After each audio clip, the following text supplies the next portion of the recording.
Hello, everyone, and welcome back to the Father-Son Packers podcast, your source for Packers news, notes, and analysis. My name is Tommy, and I'm joined, as always, by my co-host, my dad, Matt. Dad, how are you doing? Doing well. Excited to have a playoff game preview to do, which means we're going to have at least one playoff game analysis to do. Hopefully more. Hopefully more. You never know.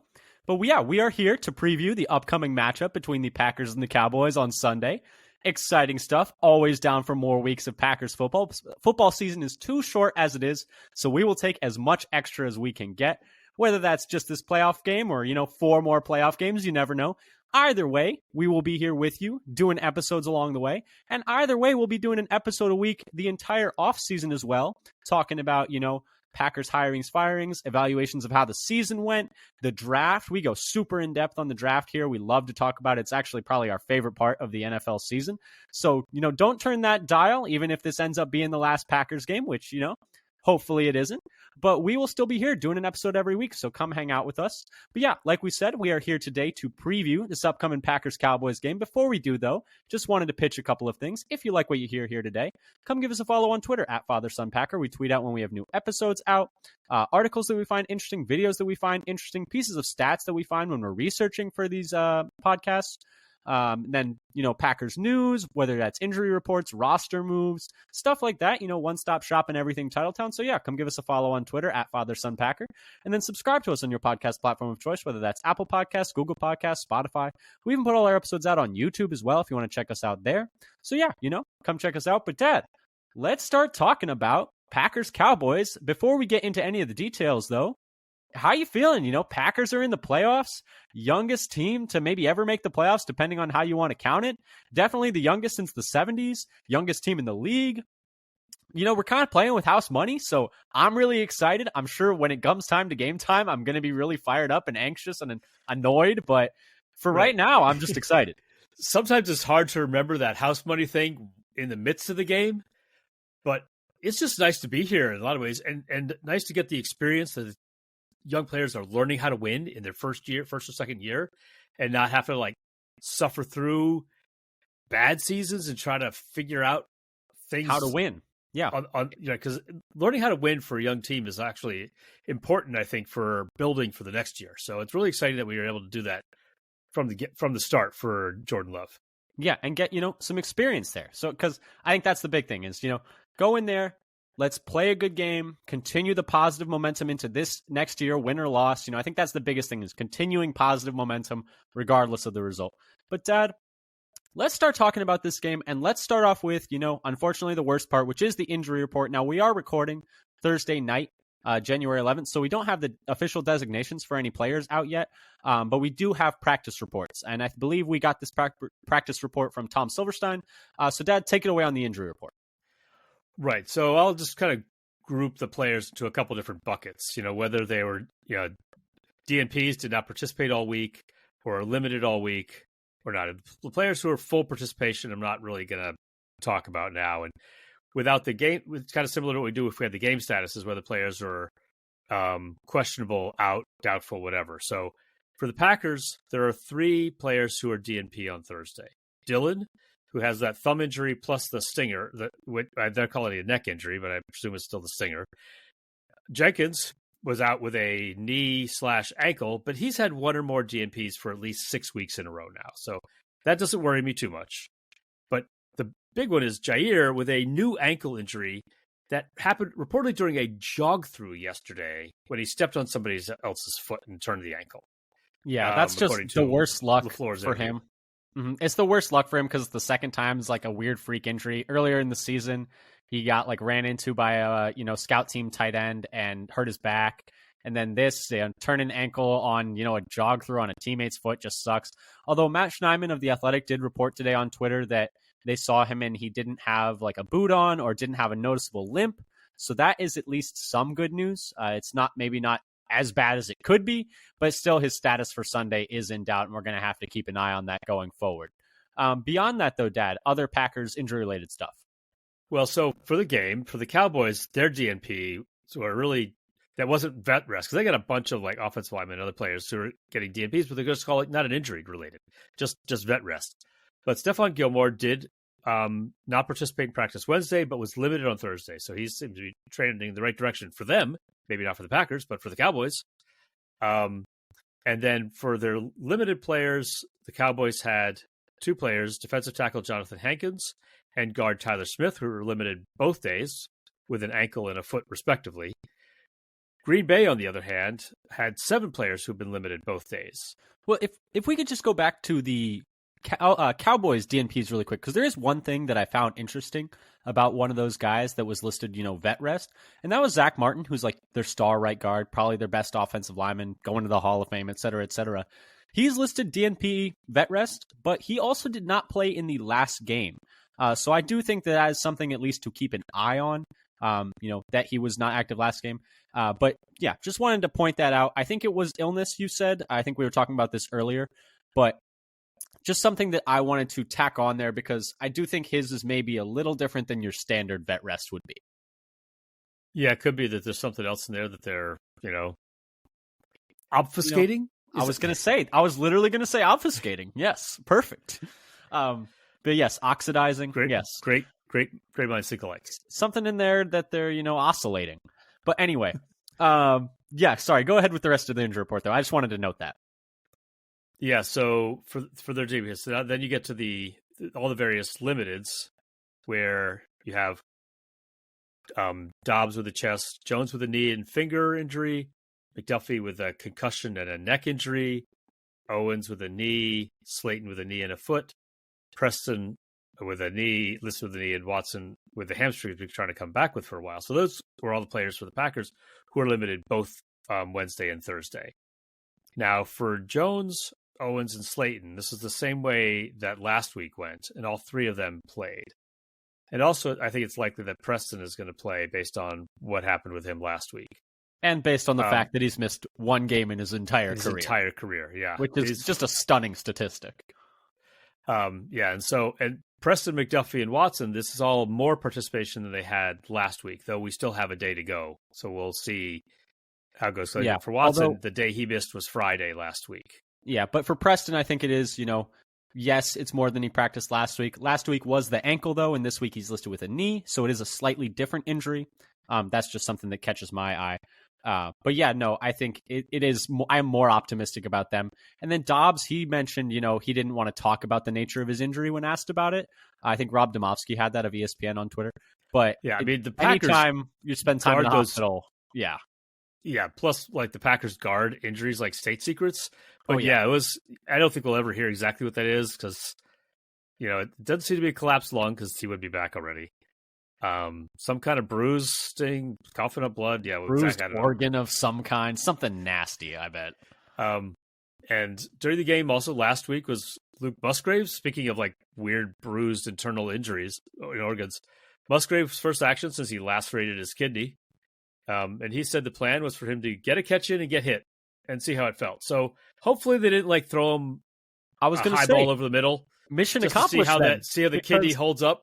I was going to say mission accomplished. He caught a ball in the middle of the field and got smacked almost immediately. So it went just according to plan. I don't know about you. Anytime I hear lacerated kidney, I like wince involuntarily. Sounds kind of gnarly. It sounds really not want to get hit in the back with if you have one of those. I don't get hit at all if I have one of those. I don't want to get touched. I don't want someone to lay a finger on me if I have a lacerated kidney. No touchy. Yes, it's from Emperor's New Groove. I know exactly what you were referencing. But anyway, forward with the injury report. We got like 1 or 2 names left on there, right? Well, just to summarize, so I would say Jair's injury is the most worrisome as it's new, and according to LaFleur, he's day-to-day. And then for McDuffie, Watson, and Dobbs, I think Friday's report is going to be really important to see. I'm cautiously optimistic about Watson and Dobbs, and McDuffie is just reliant on the concussion protocol and whether he clears it. And that's kind of out of everybody's hands. Just got to see how it goes. And who knows about Jair's new injury? Yeah, the Watson one is interesting. He had his big breakout game. Like last year, his big breakout game was versus the Cowboys. He had 3 touchdowns in prime time. I want to see him play in this game so bad. I won't believe it until I see it, just because I was so sure he was going to play last week. Possibly last game of the season. He had practiced multiple times. He had said he was going to play. LaFleur said Friday was just a precaution, and then game time comes and he's inactive. So I don't know what to think anymore. I'm not going to expect him to play anymore, I guess. I don't want to get fooled again. But that's the injury report. Moving on to some quick facts for this game. So the game's going to be on Sunday in Dallas, 3:30 p.m. local time Central, indoors at AT&T Stadium, where the Packers have never lost. Over-under is 50.5, so a very high over-under. Cowboys are favored by 7 points for an implied score of around 29-22. I feel like that 7 points feels a little high. I would have guessed more around 5.5. But either way, 7 points. I am happy we're playing indoors this weekend, though, Dad, because some of these other playoff games we were talking about, miserable. Yeah, sure. Miserable weather. I think the fans of at those games and the players of those games are going to be wishing they were indoors as well. Yeah, I mean, we were talking about this. The Buffalo-Pittsburgh game is supposed to have 50-mile-per-hour gusts. The Kansas City-Miami game is supposed to be -30 wind chill, which is like the third coldest game of all time. No, thank you. We'll take the indoor game. Thank you very much. But yeah, so just some quick facts there. And let's move on to keeping up with the Joneses, where we talk about, not Aaron and Caleb. We talk about the opponent, talk about what's going on with Dallas in this case. They are 12-5 on the season, winning the NFC East, second seed in the NFC. And they have yet to lose a game at home this season. They are actually on a 16-game home winning streak, extending all the way back through last season. So that's something that's, a little bit interesting there. Maybe we can break that streak. On the season, some traditional stats per FTN Fantasy. They have on offense the second most yards per drive and the second most points per drive. We like using per drive stats because it kind of controls for pace. And then on defense, 12th fewest yards per drive allowed and 10th fewest points per drive allowed. So, keeping an eye on there. And then some more advanced stats by DVOA, which is also FTN Fantasy, which takes into account, the strength of the opponent. They are 9th overall on offense, the 11th best passing offense, and 16th best rushing offense. And then on defense, they are 5th overall by DVOA, 7th against the pass, and 5th against the run. So some stats there just to keep an eye on. Clearly, pretty good offense, a better passing offense than a running offense. And then on defense, pretty stout either way, although we will talk about there are a couple places where we think we could get some advantage of them there. I think we might even have a couple of duplicates. But Dad, let's move on to our next section. Hey now, play nice. Let's say some nice things about America's team, the Cowboys. I know that you love Jerry the Cowboys. Jones's mind, they're America's team. Yes, only in Jerry Jones's mind are they America's team. Only in branding circles are they America's team. Everyone knows the Packers are truly America's team. The true America's team. Exactly. But anyway, Dad, let's say some nice things about the Cowboys because they've had a really good season. And I think you were going to talk about, possibly their best player this season. Yeah, if you believe if somebody's going to be in the MVP conversation, then they must be that team's best player. Yeah. So I'm talking about Dak Prescott, how he's had a phenomenal year. He's currently got the second best odds for MVP behind Lamar Jackson, according to USA Today and like 4 or 5 other sites I found online. He led the league in passing touchdowns with 36. Fun fact, Love was second. And Prescott is third in the league in passing yards behind just Tua and Goff. He's also second in passer rating and second in ESPN's QBR among the 48 quarterbacks with at least 100 attempts. Only Brock Purdy finished ahead of him in both of those. And only C.J. Stroud has a better touchdown to interception ratio. It's kind of amazing for a rookie to be leading the league in touchdown to interception ratio. I mean, he's just really good. He's really, really good. Yeah. Prescott is also second in expected points added plus completion percentage over accepted composite score, according to RBSDM. And if you just look at the second half of the year, the last 9 weeks of the year, he's number one, not second. Over the whole season, by PFF, he's second to Tua in passer grade and second in overall offensive grade among QBs, only to Josh Allen. And so I think Josh Allen gets the bump ahead of him in overall offense instead of just passing because of the rush touchdowns, how many rush touchdowns Allen had this year. Another interesting thing, he's actually, in addition to like producing all these touchdowns, he's also been really good at protecting the ball. He has the 4th lowest turnover-worthy play percentage of the league amongst QBs with at least 100 attempts. And he had the best PFF passer rating under pressure for the year. Yeah, and I was going to say about the turnover-worthy plays, just to butt in, as I am wont to do. This is coming off a season where last year he fell under a lot of criticism for throwing, he threw a good amount of picks last year. And so they kind of pivoted away from having Kellen Moore as their offensive coordinator in the offseason. And then, Mike McCarthy kind of took over a heavier role in the offense. And it's paid dividends for them. They've, they obviously added Brandon Cooks as like a second wide receiver to kind of stabilize that wide receiver room. Jake Ferguson, who we'll talk about in a little bit, has, made a step at that tight end and filled in for Dalton Schultz nicely. So, some small improvements in weapons, or not small, some decent improvements in weapons around him. Some, changes in how the offense is called. And he's having a career year. And he's a very viable MVP candidate, very worthy of possibly winning the MVP. Probably going to be Lamar, but he certainly deserves to be mentioned and deserves to be getting votes. He's having an awesome year. For me, the positives that I had is on the other side of the ball for the Cowboys, and that is Dan Quinn and what he has done with this defense. So Dan Quinn, has been was hired, back in 2021 to be the defensive coordinator of the Cowboys. Since then, they have ranked fourth, and fifth in defense by DVOA. So they've been top 5 each of the 3 years that he has been there. This season, per RBSDM and NFL Fast Star, they are 4th in EPA per play, 5th in EPA per dropback, and 10th in EPA per rush.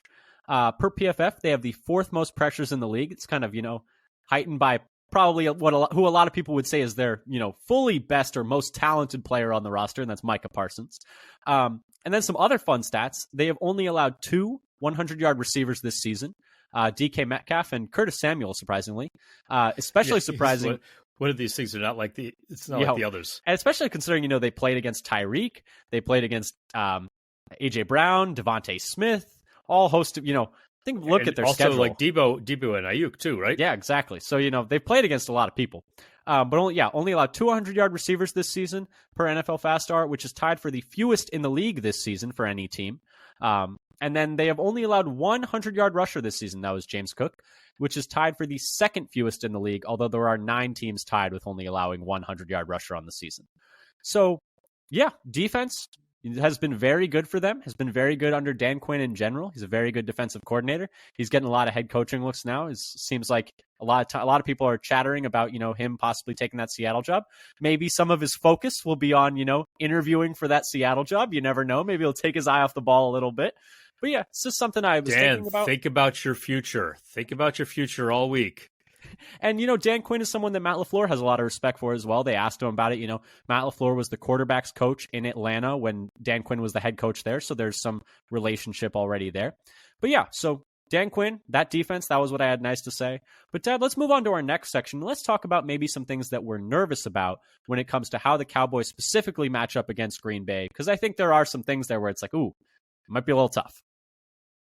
Yeah, so what I had was kind of look at not just Dak Prescott, who's kind of obvious, but other things where a Packers' weakness might be exploited by Cowboys' strength. And so that what I looked at, Green Bay is only 26th in the league by DVOA in covering opponents' tight ends.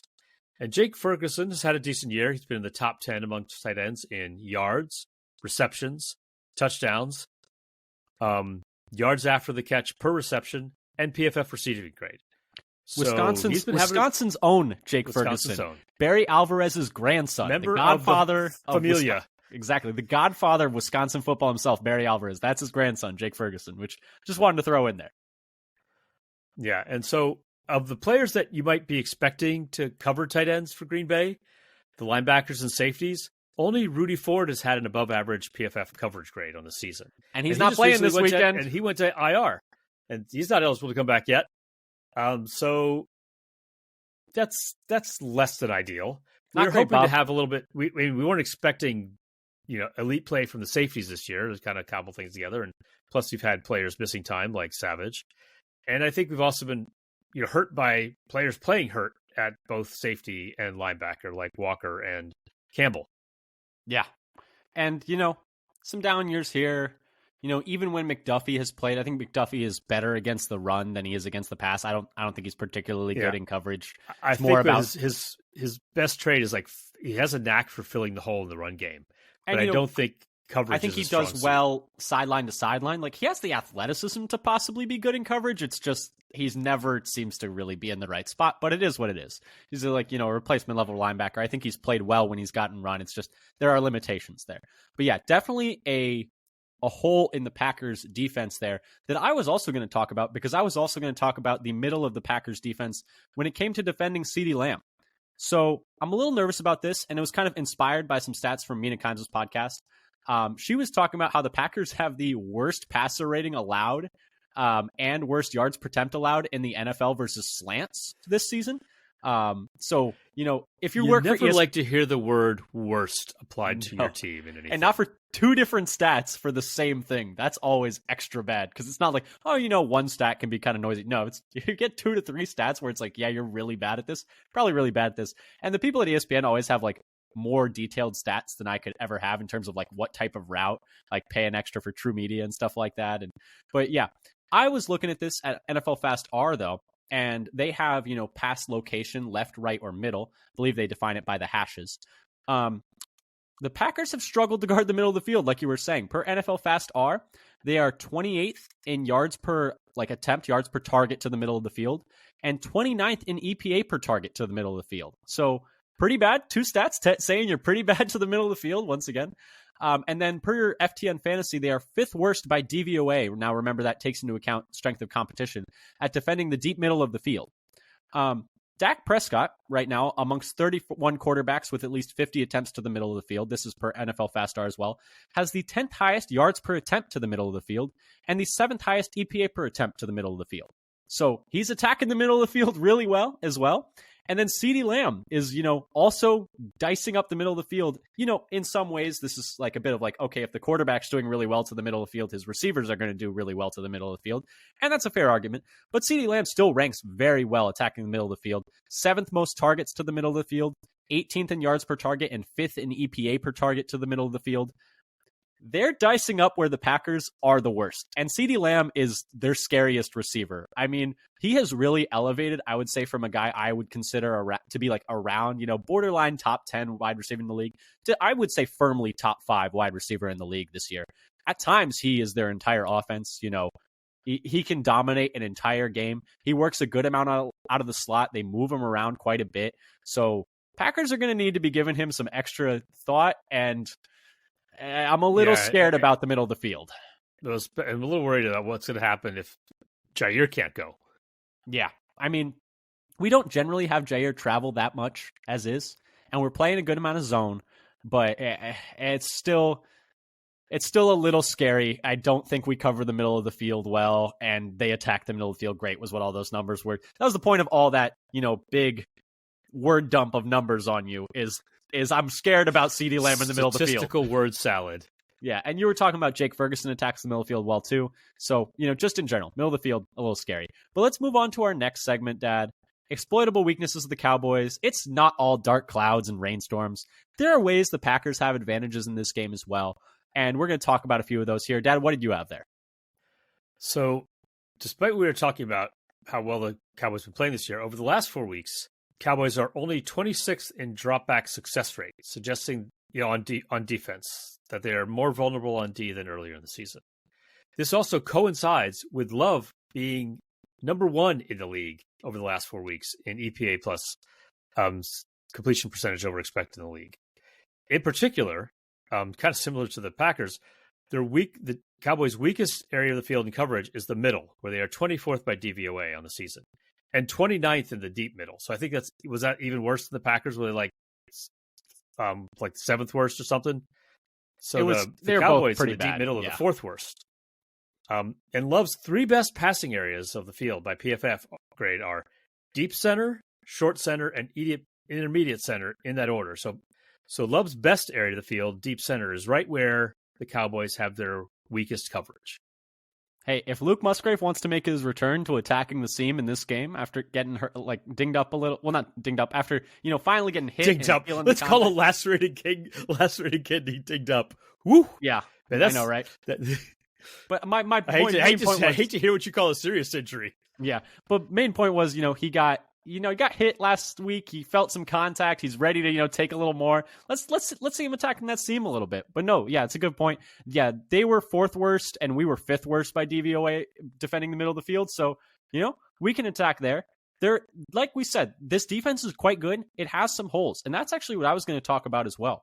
Because despite the fact that they're, 10th in EPA per carry, like EPA per rush allowed on defense, they're 32nd in the league in rushing success rate allowed per RBSTM. There are 32 teams in the league. I'm gonna say, newsflash, listeners, there are only 32 teams in the league. That's dead last. We're not including CFL or no college Mountain West. We're not having the debate on could Michigan beat the worst team in the league? Could Michigan beat the Panthers? The answer is no. We're not adding them to this list. There are only 32 teams in the league, and they have the worst rushing success rate allowed. And, with the disparity there between EPA per carry and rushing success rate allowed kind of indicates to me, they're not giving up many big explosive runs. And, maybe they're forcing a fumble here or there. But you can kind of stay ahead of the sticks on them running the ball is kind of what I'm pointing at here, and a place where I think, the Cowboys are vulnerable and the Packers can take advantage. And, a lot of people talked about this. Jonathan Hankins, who we talked about, their defensive tackle, he's a big part of stopping the run. And a lot of people were like, oh, like when he plays, it's very different. So I decided to look at this. He played weeks 1 to 13.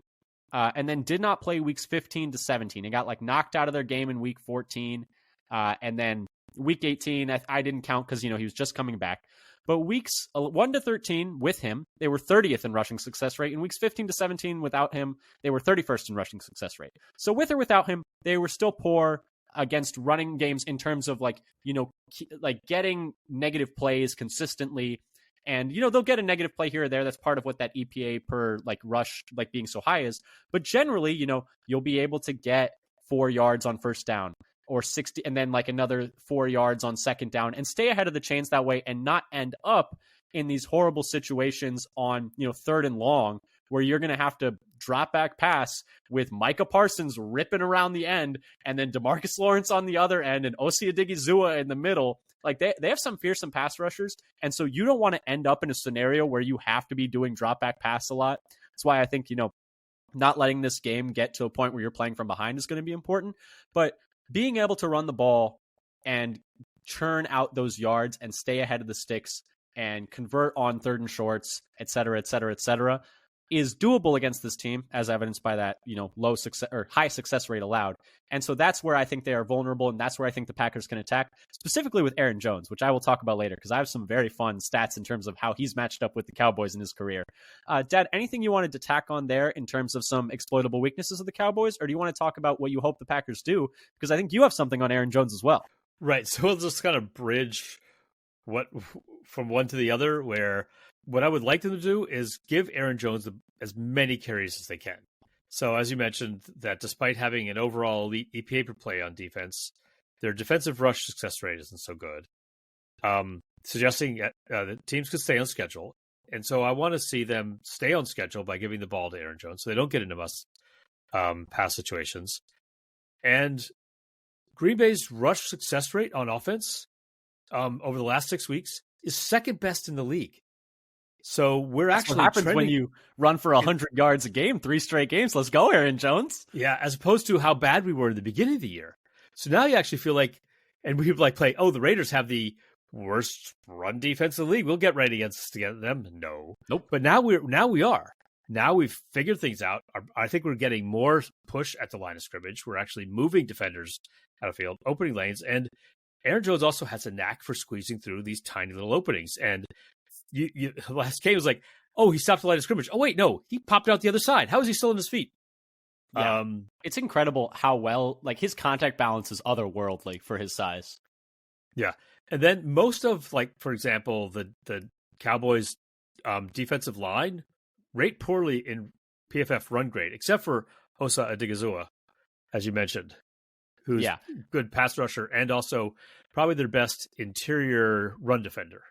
Yeah, but they the drafted... other ones are sub average.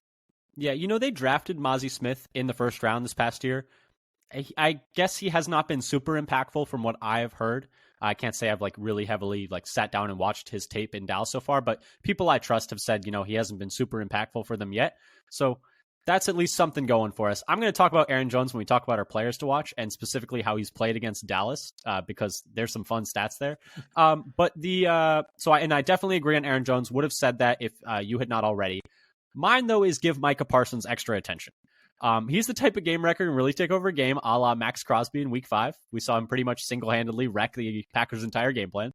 And then they've shown, the Packers have, that they'll chip with tight ends a lot on elite edge rushers. They did it against Sweat a good amount just last game, so I want them to do that. I'm curious what the plan is when he lines up like over the center or in the interior. He's lined up at some kind of inside linebacker 89 times per PFF. It's about 10% of snaps. I worry a little bit about the mismatch there against Myers. I just don't think he's quick enough for him. I'm a little scared by that. I'm going to say, I know he's not quick enough for him. Right, because we have like 300-pounders sometimes Myers isn't quick enough for. Yeah, so that's scary. I just think they need to be very cognizant of where he is. And I want a, concrete plan for like, hey, center and right guard are going to take Parsons on this play if he's like standing up over the center, or center and left, like, and have a plan. Always have a plan for Micah Parsons, because he's the type of player who you need to always have a plan for. But yeah, so that's what I hope they do. And then moving on to don't take your eye off of that guy. You mind if I just go into Aaron Jones, since you were already talking about him? Just continue with your Aaron Jones. Okay, Aaron Jones, 3 straight games of 100 yards rushing, like we mentioned. And in his career, he has dominated the Cowboys, his old home state team. He's from El Paso. It's not actually that close to Dallas, but, most of Texas is... That's a long way away. It's a long way away. It's like a 9-hour drive. States. But it's still, most of Texas is Dallas, or most of Texas is Cowboys fans, is all I'm going to say. In 3 games in his career versus the Cowboys, per StatMuse, 123 rushing yards per game, 34 receiving yards per game, 2 touchdowns per game, and 6 yards a carry in those 3 games against the Cowboys. Per NFL Fast Star, I looked at this. I was looking, it's like, okay, how does that compare to how other individual players have like dominated specific matchups in their career? And so I went since 2017, which was the year he was drafted, and I looked at all players who have played like, a singular team at least 3 times, or all players where they have played a team at least 3 times. And he has, like, Aaron Jones versus the Cowboys in terms of player versus team matchup, ranks 4th in yards per game in that time. The only ones ahead of him are Alvin Kamara whenever he plays Seattle, Christian McCaffrey whenever he plays Seattle, and then Christian McCaffrey whenever he plays the Rams. The fact that McCaffrey is on there twice is just nutty, just for reference. And then he also ranks, Aaron Jones versus Dallas ranks 2nd in EPA per game, expected points added per game, to only Stephon Diggs whenever he plays Tennessee, which is kind of a random one, but interesting nonetheless. So that means that EPA per play, he's number 1 amongst running backs. EPA per play, not entirely sure. I'd have to look at that. EPA per game. Yes. EPA per game. Yes. Number 1, only trailing wide receiver Stephon Diggs. Exactly. But yeah, so EPA per game, yards per game. He has destroyed the Cowboys in his career in those 3 games. There was the 4 touchdown game. Don't forget the number of like hand waves per game as you run to the end zone. That was the famous, the wave as he went out. He got fined for that one. We love it. We love to see it. But so he has, had a lot of success versus Dallas in his career. We've talked about how, Dallas's run defense, there are some holes there and you can churn out yards. So I think, just got to feed Aaron Jones like you were saying. But Dad, who's the player you're keeping an eye on? Because I think we also have another star player on the other side of the ball who might have a plus matchup as well. Yeah, so a guy I want to keep an eye on is Rashawn Gary. By DVOA, the Cowboys' adjusted sack rate on the offensive line is not bad, but close to the middle of the pack at 12, while Green Bay's adjusted sack rate on D is 6th in the league. And Dak has been sacked the 7th most time in the league with 38. And the Cowboys' right tackle, Terrence Steele, is probably their weak link. He is the weak link. He is the one. Circle him. Have you ever seen that meme that's like Kyle Shanahan with the microscope? Have you ever seen that one? It's like Kyle Shanahan when he sees like a linebacker that runs 4.65, like starting for the other team, and it's Kyle Shanahan with a microscope. That should be the defense. I have not seen that. The defense with Terrence Steele, because he is the guy that you can get after there. Right. His pass pro grade are like in the 40s, and the true pass sets are in like the 30s by PFF grade, and he has given up 45 pressures. It's a lot. That's a lot. And so I'm hoping that Gary is going to be in the backfield like all day. Oh yeah. And just don't even play around. Just go right through him. Just right through him. Go through his chest. Don't get too far upfield. Just go right through his chest. Shortest distance, right to Dak's point lap. A to point B, right just in the lap. Put Steele in Dak's lap. Yes. And then perfect. Knock him over and tackle him. That reminds me of who was it? Oh, I know. So think of that, like Gary to pull a Reggie White, just throw him into Dak to tackle him. He might be but a little apparently too big. Yeah. Somebody said that about. I think Rasheed Walker was doing that to some defensive player. Oh yeah, week. He threw somebody Walker, as a way to block him. Yeah, he threw him like 3 yards on a run play because the guy got like started going way too upfield, and Rasheed Walker's like, yeah, I'm just gonna. Rasheed Walker's been playing some good football, and that's the other thing with Micah Parsons is I forgot to mention earlier. He's like I thought he was mostly going to be on Zach Tom's side, and I was like going to talk about that matchup. He plays both sides like pretty frequently. So they move him around. So both Walker and Tom are going to need to be ready for that matchup. So I just wanted to add that nugget in there because I found that when I was doing some research. One thing about Walker is ESPN has liked his pass blocking more than any other thing else I've seen. He's been like top 10 for pass block win rate. I think it really depends on the game and the matchup. We're going to see. We're going to see. It's a very tough matchup. Right, we'll see because it does not every metric agrees with that. With ESPN in that regard. Yeah. But anyway, moving to overtime, or is there anything else you wanted to talk about with Gary? I want full Bane. That's all. Full Bane Gary. Yes. I love it. But yeah, so overtime, what we haven't really gotten to discuss in our nice little buckets yet. Dad, anything you wanted to tack on here? I see you got a couple things.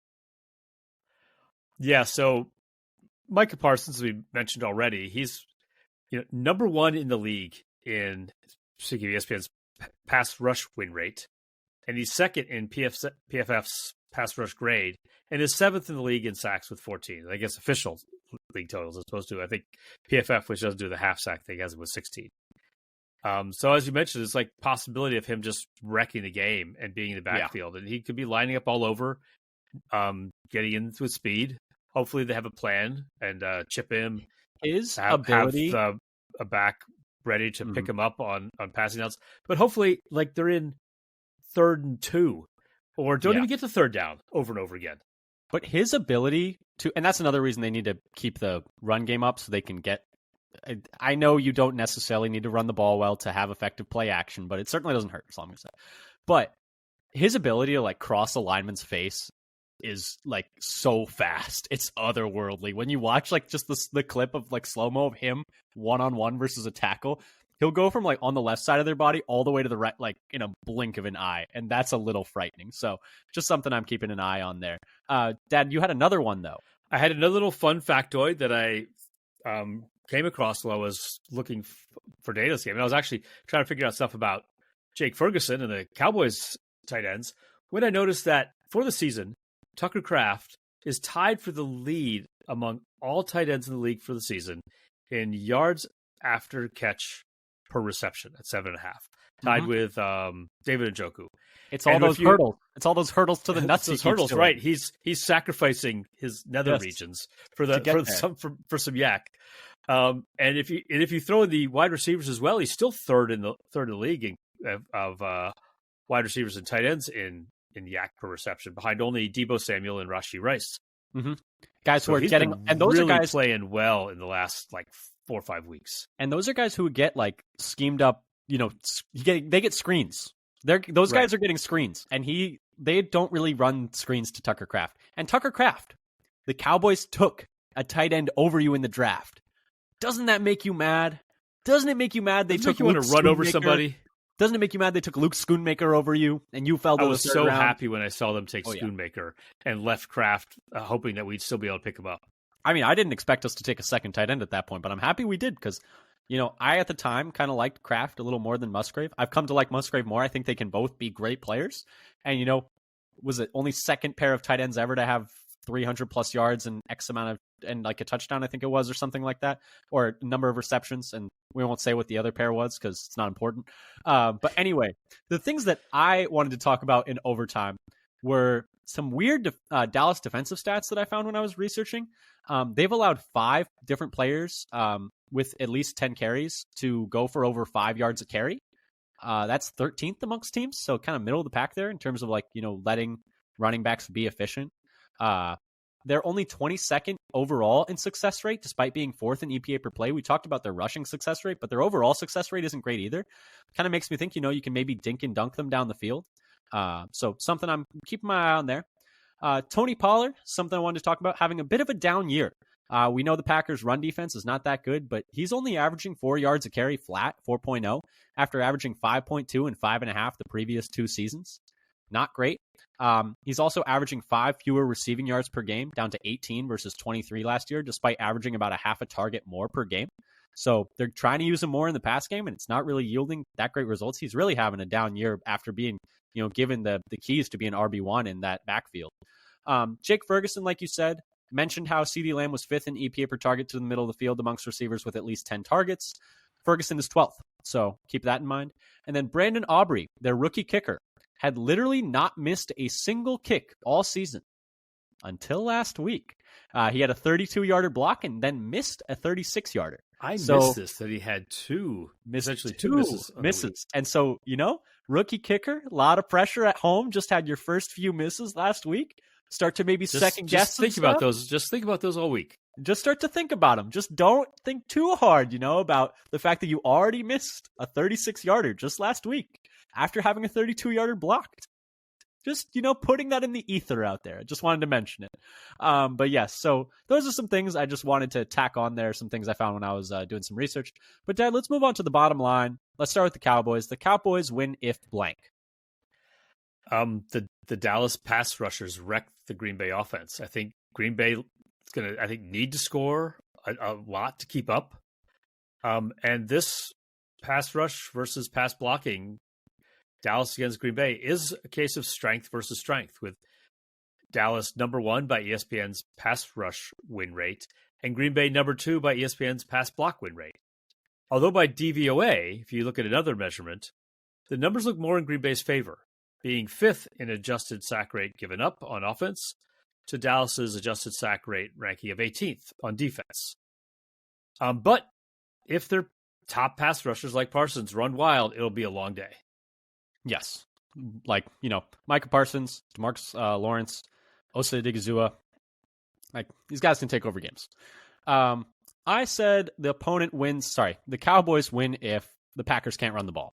If the Packers can't run the ball, they're going to be in a lot of, obvious passing situations. They get in a lot of obvious passing situations. It's going to be a lot of strict drop back game. And that's where, they can really tee off with those edge rushers that they have. And that's where things might get a little bit dangerous. I also, we didn't really talk about Osa Odigizua. He's a very solid player. I don't have a lot of numbers right in front of me right now, but that's a matchup that I am also keeping my eye on because, Myers, Runyon, or Ryan, whoever's at right guard, that's going to be a tough matchup for them. Dad, Packers win if blank. Aaron Jones runs wild on them again, keeping the Packers on schedule out of, must-pass situations and leave them free to call any play. And Dallas has put up a few stinker games defending the run. They gave up 266 to the Bills, 107 to the Niners. So, that's, not that surprising. And 222 to Arizona. So Arizona can really run the rock, to be fair. Yeah, but the 2 games over 200 yards. That is quite a bit. I think if the Packers do that, where they get over 200 yards rushing against them, I feel like it's going to be a day we enjoy. Oh, yeah. That would be a recipe for success. For me, I had the Packers win if they can contain Dallas's pass rush and get Aaron Jones going. So kind of similar to what you said. If they can keep Jordan Love, protected, I think they have a decent chance in this game. But that's what it's going to come down to, in my opinion. Dad, score prediction. What do you got? So I think the Packers can win this game. I think they're close enough to have a chance. I don't think that's the most likely outcome. So I have Dallas winning 30-24, and so Green Bay hanging around but not quite able to pull it out. I have something similar. I just think it's going to be a little lower scoring. I got Dallas 27, Green Bay 21. I think we can win this game, like you said. I think the spread's a little high. I think 7 feels like a good amount, so I think we covered the spread. But I do think, Dallas, very good team, tough matchup on the road. So I do have Dallas winning this one, but I think it's going to be closer than the spread implies. Anyway, excited either way. Playoff football either way. Get to, watch a little more Packers football. It's a long offseason, so I will take as many extra Packers games as I can get. And we will keep giving you Packers content as long as the sun keeps coming up, we'll say. But yeah, so we will be here doing a post game for this game. doing episodes every single week. We'll be doing 2 episodes a week as long as the Packers season continues. And then we'll be doing 1 episode a week in the offseason anyways, talking about how the season went, evaluating players more in depth, talking a lot about the draft. A lot about the draft is one of our favorite things here at the Father Son Packers podcast. So keep listening to your feeds. Keep that, dial tuned. They don't really have dials anymore, but you know what I mean. More back in your day, Dad. That's more of a you thing. But anyway, if you like it's something you have to turn. I know. Dial. You have to turn it. But if you like what you heard here today, come give us a follow on Twitter at Father Son Packer. We tweet out when we have new episodes, stats that we find interesting when we're doing research for these episodes, articles we find interesting from other Packers content creators, videos we find interesting from other Packers content creators, pieces of Packers news like injury reports and roster moves. One-stop shopping for everything Titletown, so you should keep your eyes on that. And then subscribe on your podcast platform of choice, whether that's Apple Podcasts, Google Podcasts, Spotify. We even put all our episodes out on YouTube as well if you want to subscribe to us there. We really help our numbers. Thank you again for listening. We're really excited for this playoff matchup. Who knows? Let's go ruin, some other teams' days. Let's make some other fans sweat at least. Let's do that. But anyway, until next time, go Pack Go. Go Pack Go.